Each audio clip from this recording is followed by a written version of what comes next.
because we're building something. We may be building a company, or a family, or a tolerance for barbecue and beer on 6th Street. But we're here for something. And in this process, we're going to face roadblocks. We're going to face challenges. And the question is, how do we respond to those challenges? We have 3 main choices. The first is, we can give up. We can take our ball and go home and say, I'm done. The second is, we can decide, this is something that I have to endure and get through, to get to the other side, to get to what's good or what I want. And the third choice is, we can recognize that this is the greatest opportunity for growth and learning and change.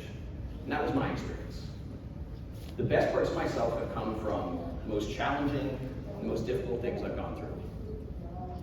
So I think, as we look at adversity, the attitude we take towards adversity really determines where we end up and what our experience is. All right, we're working on that technology here. So, for this particular conference, I had asked why I'm here. I run a nonprofit focused on prison reentry. I talk on social media about prison reform, and trauma. And then I thought about it. If I were to describe people crammed into a small space, sweaty and tired, living on ramen noodles and desperation, I could be describing prison, but I could also be describing a tech startup. So maybe we're a little more alike than we thought. So I want to talk a little bit about my nonprofit. And I want to talk about this shirt. So this shirt and the design was made by artists at the Juvenile Detention Center in Charlottesville, Virginia. And their art teacher and the local artist wanted to give them an outlet for their creativity and for their passion. And the kids said, why? Like, we don't care. Nobody's going to see our art. Why are we going to make things that nobody's ever going to see? And their answer was to print up these shirts and print up flyers and have them posted around Charlottesville, so that when their family goes to a business or to a friend's home, they see that in the front door, and then when they talk to their loved one on the phone, they say, hey, I saw your art. That's amazing. Do you know whose house it's in? Do you know what business is showing your art in the front? And all of a sudden, the kids felt a sense of hope. So I wanted to take that further. I wanted to get these printed out, and originally it was going to be stickers. I wanted to have a bunch of stickers that people can take back home and put on the Great Wall of China, or the Golden Gate Bridge, or the Statue of Liberty, so these kids can say, oh my God, like my art, it went somewhere. It went around the world. And Austin doesn't print stickers for some reason. I think it's an eco issue. But so we have some posters, we have some shirts. If you're interested, I can give you one when you leave, if we have enough. And there's a hashtag, and if you wouldn't mind posting a picture from wherever you're from, and letting these kids know that their art can reach long distances. Because that's the power of a story to change lives. It's the power of a story to change the life of that kid who says, wait a minute, like I can reach around the world. I can do something that's going to impact more than just me, my friend, or my family. I can reach something across the world. It's also the power of a story to impact the people who now see artists and kids rather than juvenile delinquents. And if we want them to succeed, it's going to be a lot easier to succeed as an artist than it is as a juvenile delinquent.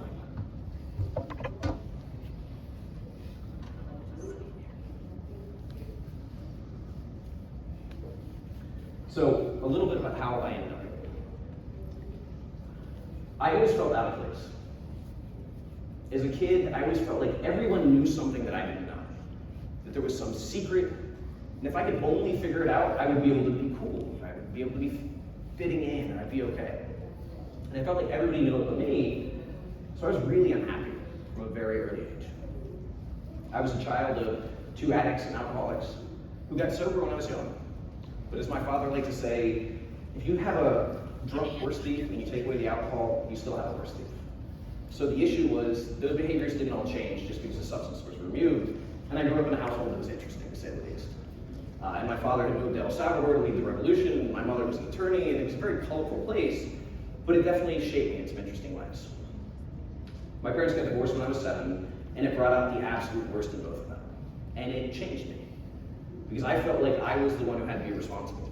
I was the one who had to get in between all the fights and stop all the chaos, and I forgot how to take care of myself. But I was really good at taking care of everybody else.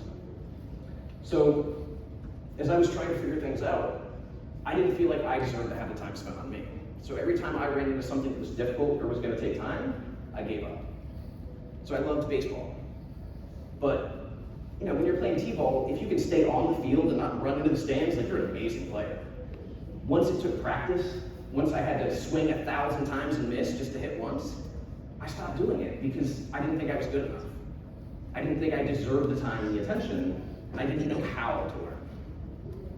I loved karate, and I was passionate about it, and I used to watch the movies, and I was so excited. And then the first time I went to the adult black belt class and somebody kicked me across the room, I was like, this is not for me, I'm done. Because it was hard, and it was uncomfortable, and I didn't like that. I thought that we weren't supposed to do difficult things. I thought that we're supposed to feel good, and if we don't feel good, something's wrong, and we should do something to make ourselves feel better. We should hide behind the couch at 5 years old and eat enough Oreos and get this dopamine rush, and all of a sudden everything's okay. And that was the behavior that I had modeled to me. And that was how I learned. So the third thing that I really loved as a kid was Aerosmith. And I remember in 3rd grade we had a talent show, and I was so excited because I thought everybody loved Aerosmith. I couldn't imagine how you did it. So I got one of my mom's wigs, and I went up on stage, and I lip synced at the talent show, and I was expecting thunderous applause, and nobody cared. And so I never did it again, and I haven't talked about it again until now. Because again, I thought it meant something was wrong. I thought something was wrong with my choice that other people didn't share. I didn't know how to be uncomfortable, and I didn't know how to do difficult things, and that was my biggest problem in life. I was a great student until 8th grade, because school was easy for me. So I always got good grades. I always did above and beyond. It was the only thing I had to do. I lived in the country by myself. The closest friend was 2 miles away, and that's a long way on a bike, which I would do. Then I would sit at home, and the only thing that I had to do was schoolwork. And I thought that's just what you did. Plus, it makes my parents happy, so. Then all of a sudden in 8th grade, I got really angry. Because after focusing on everybody else and not taking care of myself, I was angry at my parents, I was angry at my teachers, I was angry at myself. I was just angry at the world, and I stopped caring. So for the first time, rather than getting perfects on all my exams and all my homework, I failed 2 classes. And I didn't even know why, but I knew, okay, well, I have to keep my parents kind of happy, so I have to go to summer school. And the only reason I passed those 2 classes in summer school was twofold. The first was that I had nothing else to do, like literally nothing. And the second was that my Spanish teacher was straight out of college, and she was gorgeous, and she said, you can talk about anything you want as long as you talk about it in Spanish. So I learned Spanish really well. Then I went on to high school. I tried soccer, and I was slower than everybody on the team, and I never got picked to take penalty kicks. I wasn't very good, so I quit, because I thought this isn't for me. And I don't know why, but I loved wrestling. Wrestling was the first time I learned how to do something hard. Because even when I was getting slammed on my back or pinned or losing, I felt some sense of joy, like I'm here, I'm present. I had never felt that before, because I realized that was the first thing that I really did for me. So that was where I began to learn to do difficult things. Fortunately, I didn't learn quite well enough.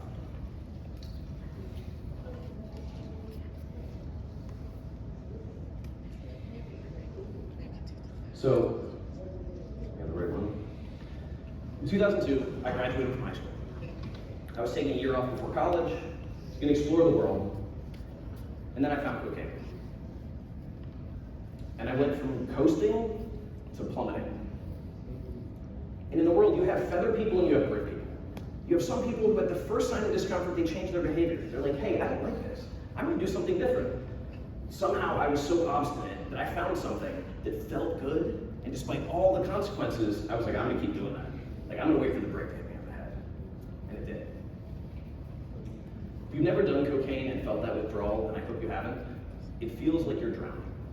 It literally feels like if you do not get that, it is not air in your lungs, you're going to die. And that allowed me to fail to meet my standards faster than I could lower them.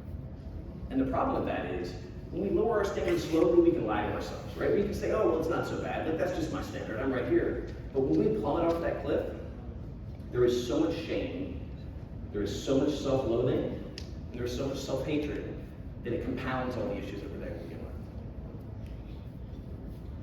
So one of my friends said, hey, I've got a way we can get money. I used to work for this family, and they're bad people. They only hire undocumented immigrants, and they steal all their money. So if we steal from them, they're not really bad people. We're good people. We're the problem. And so we did. And we were able to lie to ourselves, something patently untrue, because in that moment it allowed us to justify our actions. And about a week later, there was a conflict. These 2 guys had stolen a gun and given it to somebody else. One of the other things about drugs, or about cocaine, is I thought everybody was out to get me. I thought I was in danger and I needed someone to be safe and be strong. When somebody offered me a gun, I felt safe and strong. So when those two guys came back and said, we need our gun back, I said, you can't take my safety, you can't take my strength. I already felt threatened. The next night, they went to my buddy's house where his pregnant girlfriend was and said, hey, you need to bring us that gun or else. Or you can bring us coke, or you can bring us money. Which let me know it wasn't really about the gun, and in my mind, you're terrorizing a pregnant woman. Like, that's not acceptable, so I'm gonna be the hero. I'm full of cocaine and bravado, and so I threatened them, and they threatened me, and then I agreed to meet them.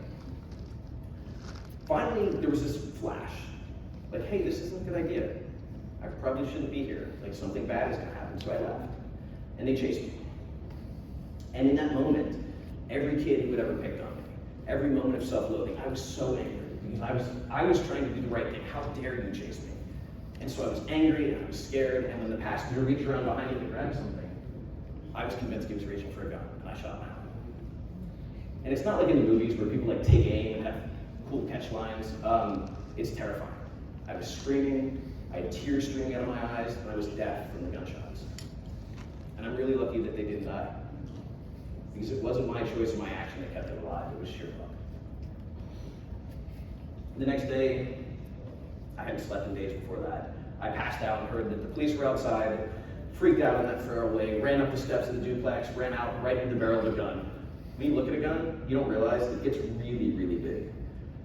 And the guy said, I will shoot you dead, boy. And I remember kind of wishing he would.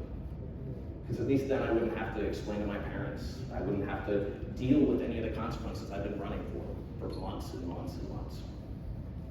So I was arrested, was on the front page, and I had to make that call to my parents, which was the lowest moment, because I had to admit, I've been a failure all along. I really am a failure. So every time we build something, it starts with a good idea. The advantage I had is that I had nothing. I had ruined my life, I had caused harm, I was at the lowest I could possibly be, so there was nowhere to go but up. I was in jail, awaiting trial, and going to prison, and never knowing if I was going home. So literally anything from that point is up. And being able to start fresh meant I had an open mind. And I was really grateful that I had people who could encourage me. But being in jail, and then later being in prison, I heard it described as like middle school with more knives. It's a really good description. Because it's the same anxiety and backbiting and drama, but with more knives. And it was not an ideal place to change, but thankfully it was. So I went into the courtroom, I pleaded guilty to all the charges I committed, and the sentencing guidelines were from 8 to 13 years. The Commonwealth attorney, or the district attorney if you're from another state, made a motion, they modified the guidelines to 10 to 16 years. My lawyer was like, look, let's just not make an issue, let's just take this. So the judge read out the sentence, and he read out, 5 years for this, 5 suspended, 10 years for this, 5 suspended, went down the line, and at the end, my lawyer said, Your Honor, like, how much time is that? And I had done the math in my head, but the judge said, I don't know, ask the court reporter.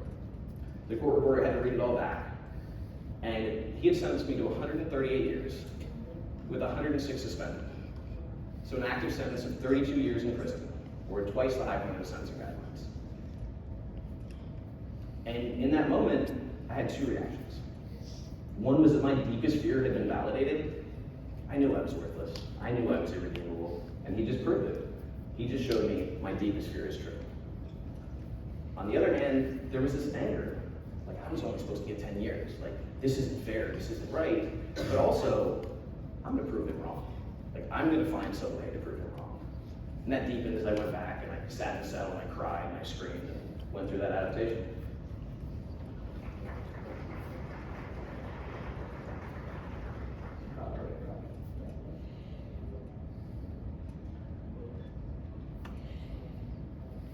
Yeah. So, this is the wrong one. I'm sorry.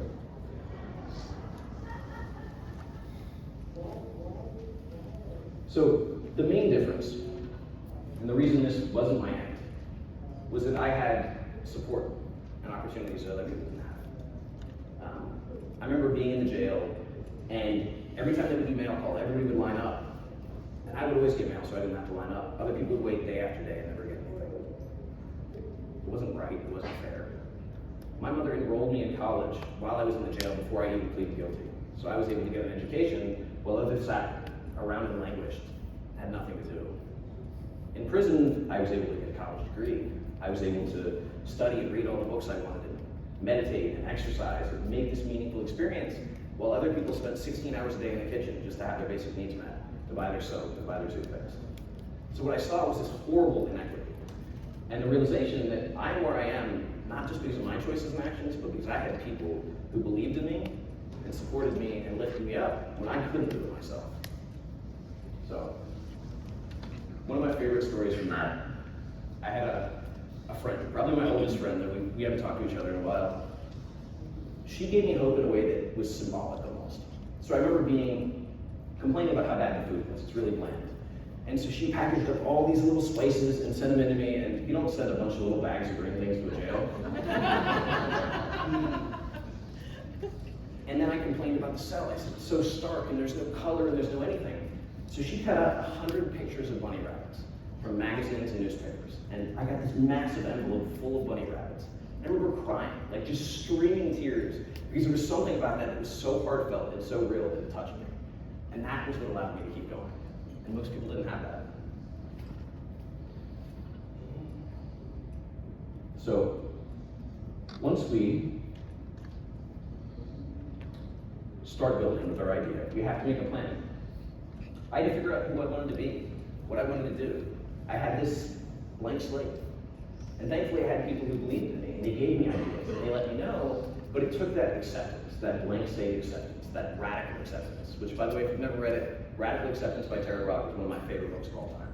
It speaks to me in a way that I don't know how to describe. So starting from nothing, cool. But it's not like a movie. It's not like, oh, there's this montage and everything's better. No, it was daily steps. Because what I learned early on was, we're not the one thing we do. We're those daily habits. You know, Aristotle said, excellence is not an act, but a habit. So who we are is the habits we do every day, the things we do every day, the person we are every day. And so initially I was shaped by my environment. I was the thermometer. I did what everybody else did. I did what everybody else thought was normal, and eventually I had to become a thermostat. I had to say, hey, I can't do that. Like, I have to set the tone. If I don't, it's gonna turn me into something I don't want. And the story for that, I was on the rec yard, and there was a gang dispute, and there were these two guys just stomping on somebody's head. Like 5 minutes of just stomping on his head and laughing. And that was horrifying. And even more horrifying was that my job in prison was to make sure nobody saw it, to make sure no attention got drawn to it. And I was as horrified by what I was expected to do as what they were doing. And I realized if I let that place shape me, it would turn me into something I could never forget. The other thing I really like about prison was there was a diversity that I wouldn't have had anywhere else. I was exposed to people from different neighborhoods and environments and histories that I never would have seen anywhere else. And that's one of the things that I try to continue. There's a co-working space in my city that I really love. So they have a diversity and equity inclusion program where it's kind of a bougie place, but they make sure that people that make under a certain income can come there. As long as they're doing something in the community, as long as they're engaged, just reach out. And they have an outreach program where they bring people in to make sure there's a diverse environment, so different ideas and different perspectives are represented, and that's the place that I want to be.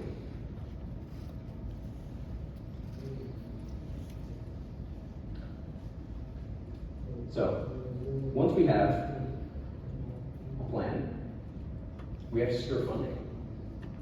For me, it wasn't an angel investor. It was friends and family who believed in me and sent me money so I could go to college, and sent me money so I could have food and not scramble and not hustle, who made my life significantly better, and who also encouraged me and taught me and guided me.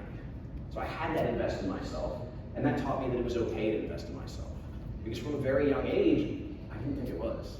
Like I said, I thought everybody else's needs was more important. If I invest in myself, that's selfish. But other people believing in me and encouraging me let me know I can do that. So sometimes we need funding to believe in our own ideas, not just to make it possible. Once we have that, we have to build a team. And this is one of my favorite pictures. So there are a lot of us on social media who've been incarcerated who tell stories, and we had a get together. We had the crazy idea that let's get together at this random spooky house in Pennsylvania where nobody's ever been before and just hang out. And Vice News came, did a documentary, and it was one of the most meaningful experiences of my life because I was among peers. I was among people who had been through what I'd been through, who I could make that morbid joke and they understood. Or I could cry and they didn't question it because they remember that feeling. And that was really meaningful, and I love those people, and I still see them as regularly as I can. The other thing we need on a team, though, is we need mentors. We need people to guide us and teach us. And I've had that. In prison, I found it in really unusual places. I lived with a serial killer who taught me how to shave. Because when I first went to prison, I couldn't grow a beard. Nobody had ever taught me about against agreeing with it.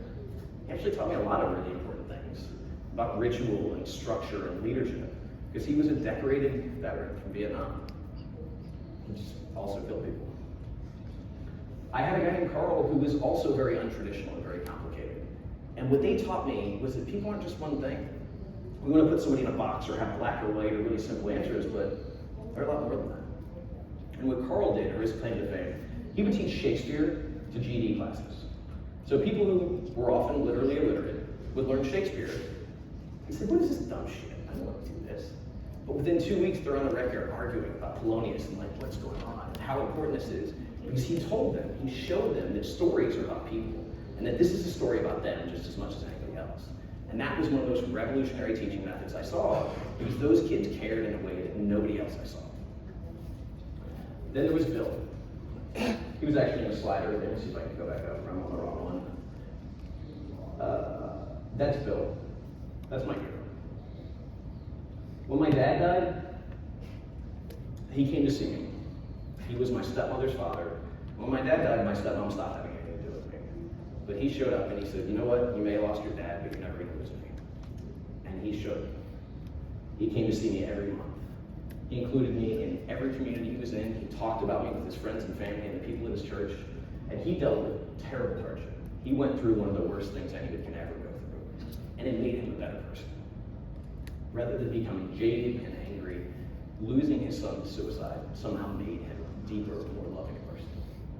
And that's the person I want to surround myself with. That's the person I want.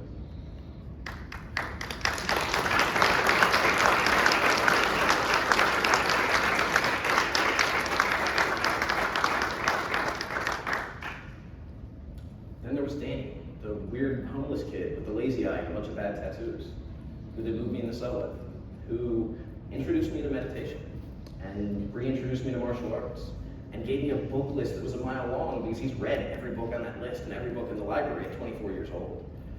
And he introduced me to a different idea of myself and potential, and it was like, that was the beginning. That was the catalyst. And when he left, who am I going to talk to about meditation? But I had a family friend who had been in a traditional Zen family for 35 years, and I called one day. We had a phone call every day for 15 years. I have to call him on Monday because we still do it. So these were people who taught me. And the process wasn't just teaching and learning and always being a student, but becoming the peer. To call James and not call him as a student, but call him as a friend. Call as someone where I share my ideas and he shares his, where we co-develop programs, where we have ideas because we're walking the same path. So ultimately, for me, I want to have peers in all my life. People that I learn from and that I learn to be just like them, or at least in their model.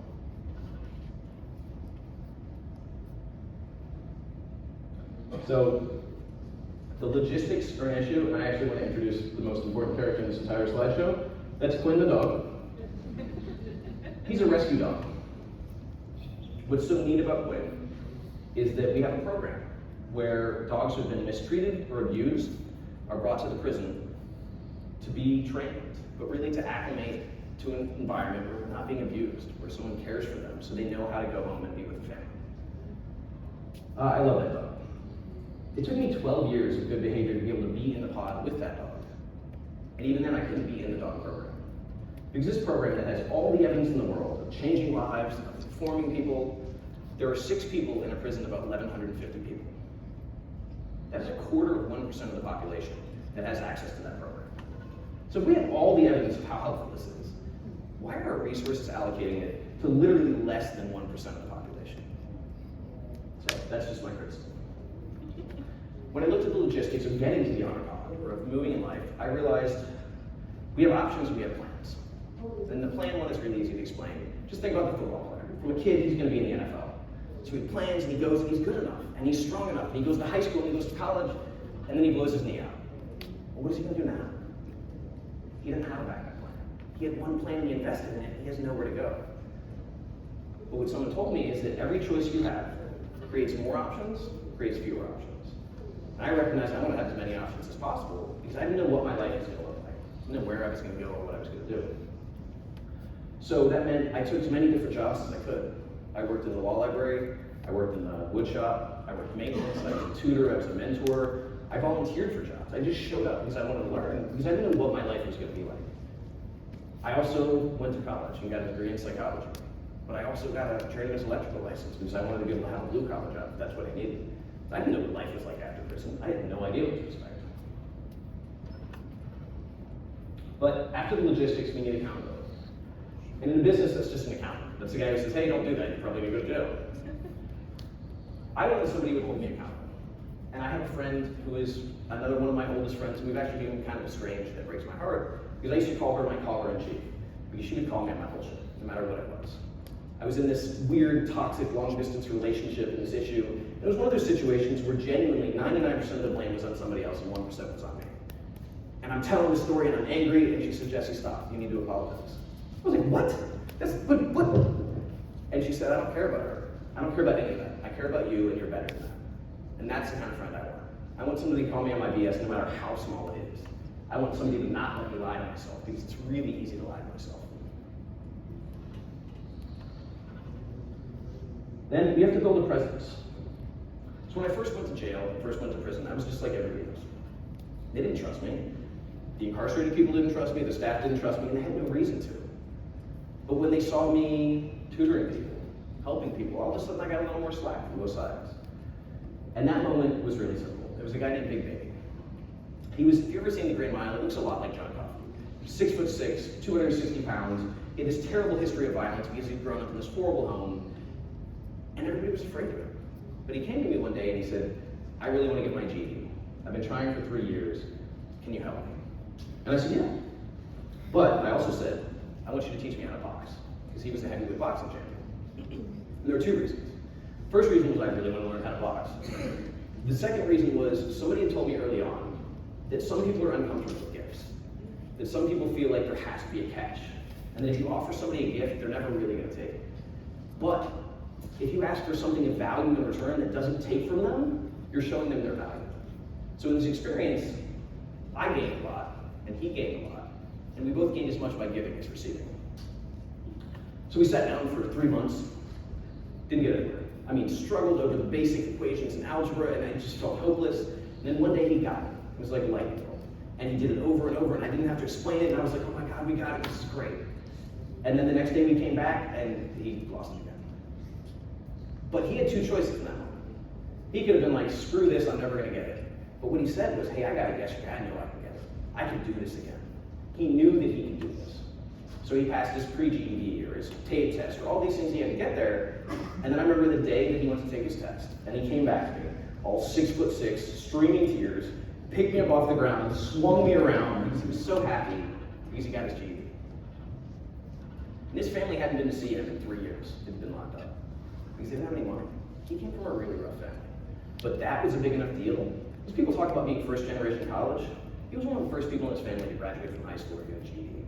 And that was a big enough deal that they came to see him. And he came back from that visit with his family in the graduation ceremony, streaming tears and telling me how much it meant. And I knew that's what I wanted to do. If I can have that effect or have that relationship with people, like that's what I want to do.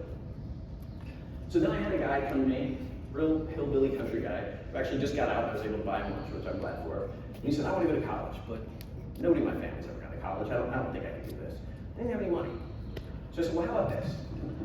Let's get you some books, and let's go through college as a mock experience. Let's get you an education, whether it's on paper or not, let's show you. And at first, he couldn't write a sentence, he couldn't build a paragraph. But he got better, just like Big Baby, he got better and better and better. And all of a sudden he was like, man, maybe I can do this. Like maybe I can go to college, maybe I can go to law school, maybe I can get an MBA. And it was that experience where he shifted his perspective. He learned his potential that he wouldn't have learned if nobody had ever believed in him. Then we had there was a major drug problem. You could get anything you wanted. I never shot heroin until I went to prison, to give you an example. And people were really losing it. And one guy came to me and said, look, everywhere I go, I get drugs. I try to tell people I want to stop, and I go to the chow and they put it in my hand. I get in trouble and I go to the hole and they put it in my hand. Where can I go? And so we went to this site and we said, hey, can we have a pod for people who actually want to change? We need some way for them to have a place to away. And they didn't approve that. We went through this bureaucratic cycle, and we ended up with a peer support mental health program. Because they weren't willing to admit that they had a drug problem, but they were willing to admit that they had a mental health problem. And they didn't have the resources to address it. So they trained a bunch of us to be the intermediaries. We taught classes, we mentored people directly, and we had a relationship where we also acted as kind of a gatekeeper of the site person. Because 95% of the time, the person who was acting up just wanted to be seen and listened to and validated. If we did that, that calmed them down and allowed them to get back to healing or drawing or whatever they were doing. And that was a really meaningful role because I got to see that impact in people's lives over and over. So, once we have a presence, we have to build connections. And for me, that was writing. I was writing both letters and writing essays. There's a woman who worked in the same office as my mom who wrote me in Christmas of 2005, maybe, who wrote me this letter I wasn't really impressed with, and I wrote her back and was like, hey, I can't remember what I said, but it was like some kind of criticism. And then she wrote me back, and then I wrote her back. We wrote each other a letter every week for 16 years. I learned about every one of her family. I learned about her kids and her grandkids and her husband and everybody. And then I got to meet her one day, which was really nice. I got to write essays, and I had the Marshall Project publish one of my essays, and months to years, and these different groups said, hey, you're good enough. Like, your words are important enough to share with the world, and that meant a lot to me. I got to share myself. Because being in prison feels like being locked away from the world. Like, the walls aren't just there to keep us in, they're there to keep other people out. So feeling like I could reach beyond those walls meant a lot to me. And learning about connections taught me about the importance of social capital. So the nonprofit that I run, the seed funding from that came from a conversation at a party, where I talked to somebody, told him what I was passionate about, he looked at my social media, and the next day, he agreed to donate a ridiculous amount of money. I could have done the most impressive presentation in any other party in the country. I wouldn't have gotten that money. I didn't even ask for it. I was in the right room. And that's where I realized with connections, being around the right people is often far more important than having the right message. Because that's what makes the difference. But if we have a business or a family, we have to be willing to adapt. Does anybody bank with SVB? So there were two people that I talked to on the way here who banked with SVB. One of them didn't know where they were going to stay because their credit cards were frozen. The other person didn't know how they were going to pay their payroll and cried half the way here on the plane. But the first person found a place to stay. The second person paid their payroll because they figured out how to adapt. They figured out how to accept uncomfortable things and not be angry, not be focused, but work on a change. So in 2019, having been a part of starting this mental health program, having gotten my college degree, having become a licensed electrician, I decided to take a long shot. To give you an example, in 2014, I think the previous governor pardoned 43 people, and these were simple pardons where he was just clearing their record, out of 25,000 people in the prison system. Not a very likely thing, just to get your record cleared. But I put in a petition for clemency, because what somebody had told me was the important thing is not the outcome, but doing the next right thing. And if I do the next right thing, I can't control the outcome, but I can feel good about what I'm doing. So that was my investment in myself, believing, you know what, probably won't work, but I'm going to put in. I'm going to say, hey, I've completed more than the high point of the sentencing guidelines call for. I've gotten a college degree. I've started this program. I've been involved in these things. I think I'm asking for mercy. I then worked my way to the honor pod, where you met Mr. Flynn earlier. It's my favorite talk. And that took, like I said, 12 years without a charge, 12 years of having a job, 12 years of doing the right thing to get there. And that was a good change. That was a change I was ready for. It's really nice to have a single cell and not be surrounded by people. Have a little back patio I can go out on. It's good. Then COVID hit. All of a sudden we're locked in a cell for 2 months. At least I was in there alone, but for the first time I missed having a cell partner because I was by myself. Every cell that was a single cell had become solitary. And then we adapted. You know, I had still been teaching classes. I was teaching Spanish. I was teaching nonviolent communication. I was doing these things that I thought were really important, but I couldn't do them because of COVID. But we had a psychologist who ran the program who decided to make a change. Said, hey, rather than doing it in person, why don't you make videos? You can share the videos all over the state. So I got to be a social media star before I got out of prison. So I did that, and I was able to do it. It was this really meaningful life. It meant the world to me. And then they had this call. Nobody cared about ventilation or safety standards up to this point.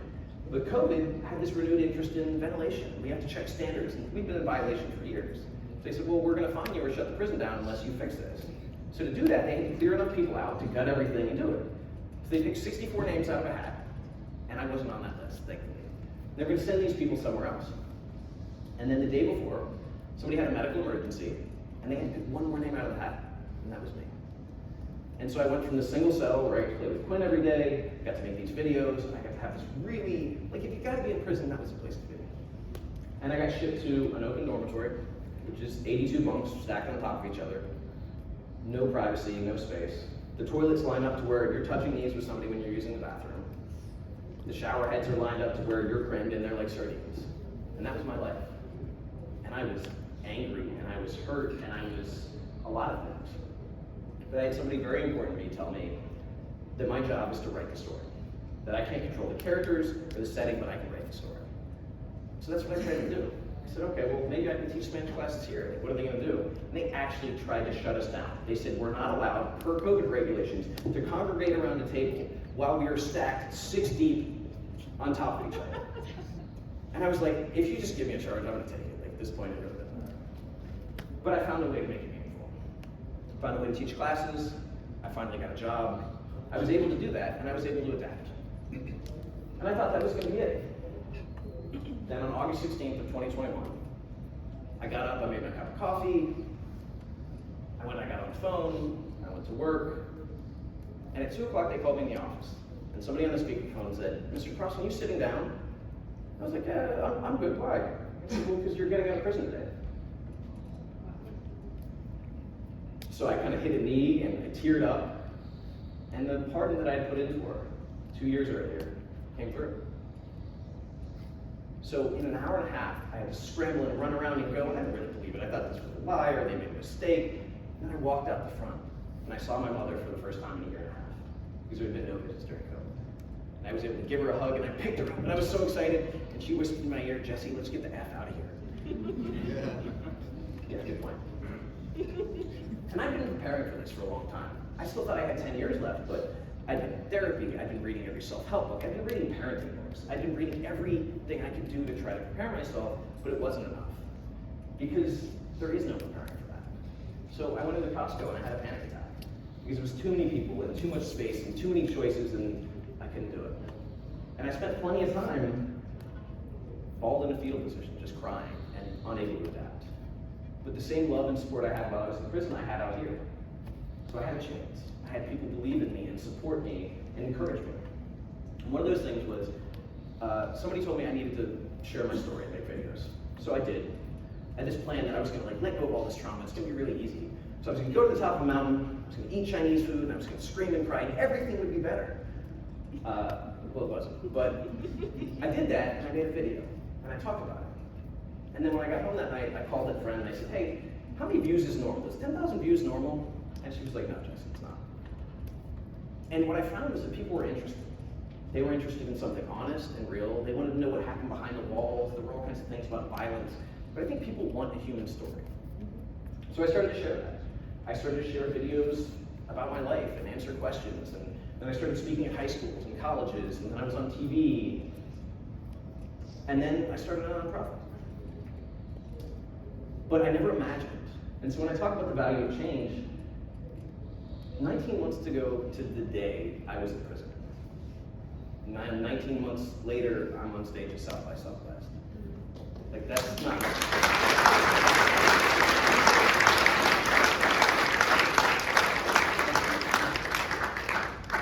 So with all of those bizarre developments, what does success look like? We start a business or start a family. Because we're going to constantly move the goalposts because we have to adapt. So I've dealt with scarcity. I've dealt with stacking as many soaps in my locker because I don't know whether they're going to stop commissary and I'm going to run out. I've dealt with not knowing whether there's going to be enough on the table. And so I struggle with that. So I always thought success was going to be having enough. And then I thought success was going to be getting out of prison. And then I thought success would be doing a great job with a nonprofit. I don't think any of that works. Because I think all that moves. The goalposts aren't really set. So I had a conversation with somebody I really admire who said, I need to rethink my definition of success. So when I look at my life, the question is, am I living according to the values that I want to have? Am I living the life that I want to have? So today, my idea of success is looking in the mirror and realizing that I am proud of myself for the first time. Thank you.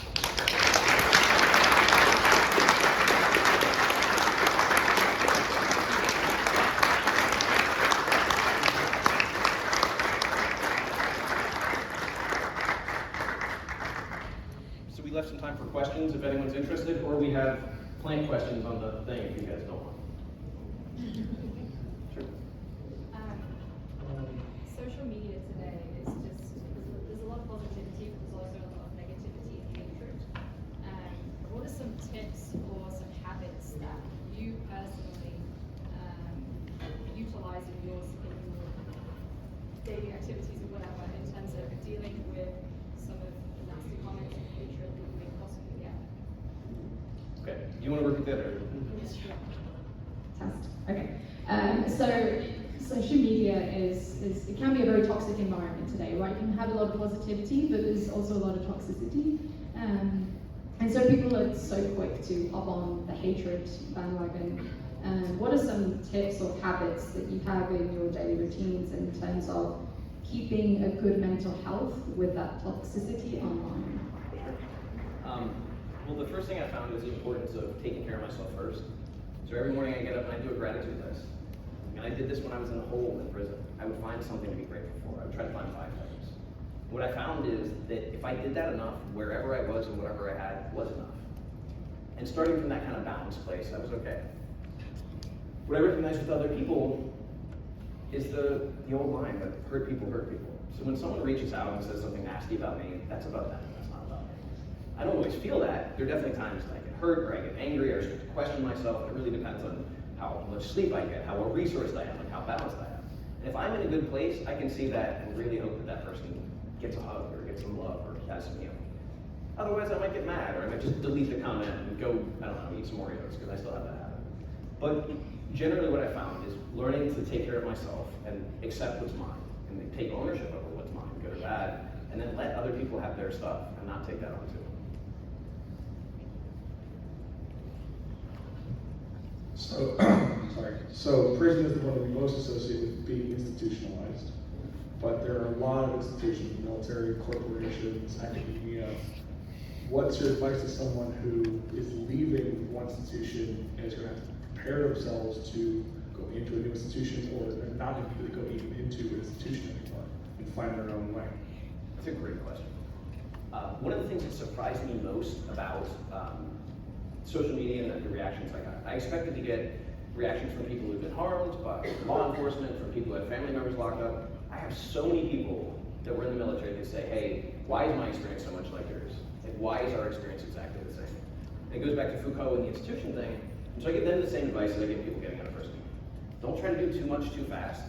Because there's this desire to go and like take on the world and do everything and make up for lost time. And all we do is burn out.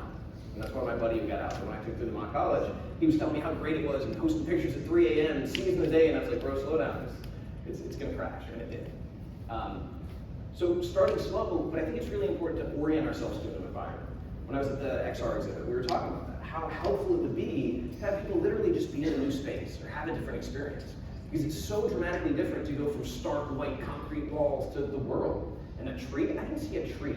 I was not in the proximity of a tree for almost 20 years. I literally went up and hugged a tree. Like, I needed to do that. And I think letting people know that that's okay, letting people know that that's normal, letting people know that it's gonna be a struggle, that you're gonna be in the fetal position crying, whatever institution you're getting out of, but then having that support. Because for me, it's really about those people on that slide earlier, I'm going to see in June, who I saw in January, people who understand my experience and I understand theirs. There's no question. Finding peers in the world and people who've been through that really helps. So getting out of the military, going to a VFW can make a world of difference. Getting out of prison, finding an ex-con happy hour makes a world of difference. Finding people that understand that experience really helps me.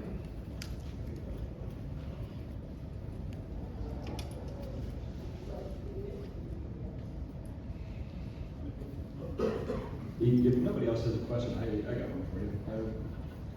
So, would you say that there are, would you see that institutionalization and the departure from it as having parallels to other things, like, you know, for example, somebody who's long-term with a company or failure of a company or all those things, or is it exclusive to being incarcerated and released? No, I mean, just like with the military, I think, again, if you read Foucault's work on institutions, he says an institution is an institution is an institution. Whether it's our schools or our military or our prison or our corporate structure, those institutions shape our lives in such fundamental ways that to be without that structure is incredibly problematic. So like I was saying earlier, and I should have addressed this probably more specifically, creating structure in my life where it's not, like just waking up and having freedom is really overwhelming. And often I found that having structure and having limitations is actually the most freeing thing. So yeah, I think the parallels are incredible, and I think it's really important to figure out how we're going to create a new structure that meets our needs in whatever new environment, whether we're going into or leaving out of an institution. Hey, Jesse. Hi, Kristen. There's probably a lot of business owners in this room, so I wanted to address any advice you might have for a business owner looking to integrate more formerly incarcerated people into their workforce. Thank you. There was a great panel earlier this week talking about the effect of college education on post-incarceration. And one of the things we found is we have this fear that, well, we can't hire somebody who's been convicted of a crime because they're a greater threat. The evidence really isn't there. In fact, what I found, let me give you a story, because I feel like stories are often more important. The treasurer on my board was incarcerated basically most of his youth. Got out at 21, the only place that would give him a job was a hardware store. They didn't want to deal with him, they didn't want his title. So he worked there for 5 years. He became a manager, he was designing programs, but he couldn't get promoted. They just wouldn't give him a chance. So finally somebody said, hey, why don't you go to college? Nobody had ever told him that before. Nobody had ever given him that idea. So he went home and he Googled, what is the highest paying job in the world? Then he Googled, how do I become a hedge fund manager? And it said, get a finance degree. So 4 years later, he graduated with a finance degree and went to work for a Fortune 50 company and was one of their star employees for executive CEO. That was the drive and the interest and the dedication and the appreciation of someone who's come out of incarceration. We had a guy through the program that he used to work with who got a job at a tire shop. He had the opportunity to go to Harvard, and he didn't want to leave because the tire shop had given him a chance, and he couldn't possibly abandon it. You have any employees that are that loyal? Like, that's a loyalty you can't imagine. So what I've actually found, what the evidence seems to support, is that getting someone who has done the work and made the changes and built the skills, or is willing to build the skills, you're going to get a better employee than you will in most cases. And there's an alliance of second chance employers you can look at. Dave Skillebread has a foundation that talks about training around hiring second chance employment. There are a lot of resources out there, and if anybody's interested, I'm happy to connect you with someone when we get done. Thank you. Hey, this is more of like a mental health support of loved ones question. 5 out of 6 of my immediate family members have been in and out of the prison system for a collective almost 30 years, anywhere from 2 to 10 years at a time. And I say this with zero judgment. I just, in my immediate surroundings, I've never known anybody that was able to truly like be reformed and like stay in their own path. It's like 5, 6 years, oh my God, and then something happens. So I'm wondering, like, obviously yourself, you're new on this journey, and then your friend group maybe, and your time in there. Is there anything that you could offer as advice, not only to folks that are struggling to believe in themselves after, you know, not succeeding the first few tries, but also for those of us that love incarcerated people, and it's exhausting to get your hopes up and then, you know, but you don't want to be judgmental or give up, but it's like, what the hell do you do 30 years down the road? So, any advice? So for the family member, because I get this question a lot on social media, I always say you have to take care of yourself first. Whether you're going to support that person or you're going to create boundaries, you can't do that unless you take care of yourself. So that's always the first thing. The second thing is, for that person, I found that I am generally a combination of the 5 closest people to me. So if I don't change those environments and those people, I'm not going to change. And a big part of my journey has been finding new people, but it's also been cutting out old people from my life, or loving them, but loving them from a distance. Because there are people on the inside and on the outside who I love to death, but I won't be around them. And unless I'm willing to do that, I'm not investing in myself, and I don't expect anybody else to invest in me. And, you know, I have a close friend whose brother is that in and out, back and forth. And so what she says is, hey, I love you, but I love you from over here. And if you want help changing, if you want help with resources, you want to go to rehab, I'm glad to help you with that, but I can't do anything else. And I think that's a really harsh thing to do, but in some cases, tough love is the only love that'll really help get people to where they need to be. Hey Jesse, great talk, really inspiring, and thanks for sharing your story. My question is, how does adversity lead to success? So, I don't think there's anyone I know who's really successful who hasn't had some major challenges in their life. I don't know anybody. Because the people I know who didn't have any challenges and didn't have any struggle or strife, the first time they hit a wall, they fall down and they give up or they take their ball and go home. What I found is that success is a habit of going through adversity and finding hope and finding ways to move forward even when it's difficult. And I found that the people who I want to be around are the people who have done that over and over until it's habitual, until it's who they are. And that's what I'm trying to do. So every time I slip and I do less than I can do, I want somebody to hold me accountable and lift me up and hold me to a higher standard. And I want to be that person to those around me. And I think that adversity really, it either breaks us or it brings out the best in us. And so success is those people who allow it to bring out the best in them. Thank you.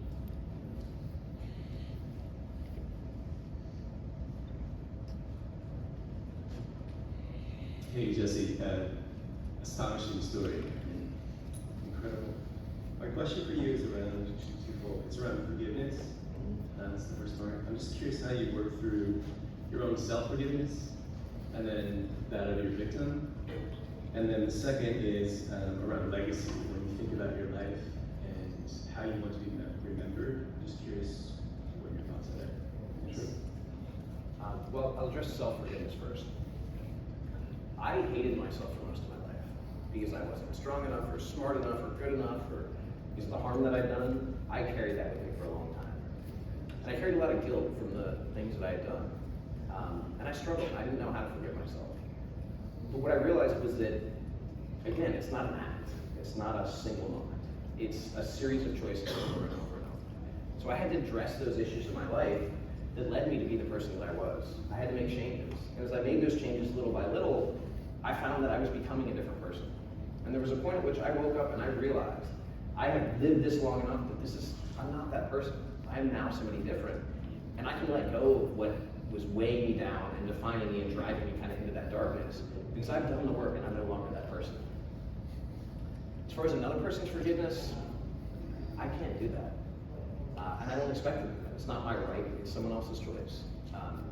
In my case, and this is one of the interesting things, restorative justice or radical justice are a bunch of different approaches, but are about saying we need to address the harm that's been done and we need to heal. The way the system is set up now, I can't contact any of the people that I've harmed. They could initiate contact, they could do that, and that would be up to them. But what we found is with the restorative justice process where we bring in the person who has caused the harm, the person who was harmed, and some element of the community, and we have them in a room to address the harm that was done, to provide the healing, there's a much higher satisfaction rate for everyone involved, and there's a much lower recidivism rate. But we don't do that. We focus on punishment. We say, hey, we know you were hurt, but like, we don't really care about you. We're gonna be over here punishing this guy because this is what's important, which doesn't help anybody. It doesn't make this person less likely to reoffend. It doesn't give this person the healing they need. So ultimately, I feel like our system is very ill-designed to address the needs of the person who's harmed, the victim of my crime specifically. And I would like to work to change that. There's a local restorative justice panel in my city, and I love the work they're doing because they started out saying, hey, we'll do like petty theft. And then somebody came in and said, hey, we've got this really serious sexual assault, would you take this? They were like, whoa, we don't know, like that's a big issue. It worked out better than it would have. The person said, hey, this is what I needed. Like that gave me what I needed. So what we found is that it can be successful in a lot of different situations and can be applied in communities where people don't trust the police. Because they have a referral process that isn't traditional. You don't have to call and get somebody arrested. You can come and say, hey, this happened, and I want accountability, and I want healing. And they can adopt that case without ever involving the court system, without ever involving the police, and it works better. I hope that answers your question. The second part was just around your legacy. How do you I'm 38 years old, so I don't think I'm old enough to have a legacy.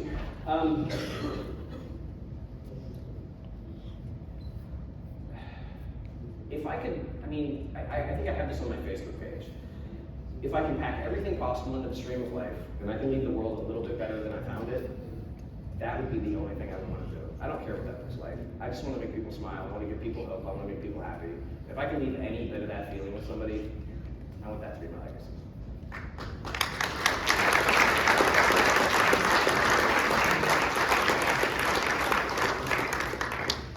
Hey Jesse, my name is Laura. Thank you so much for being here and inspiring all of us.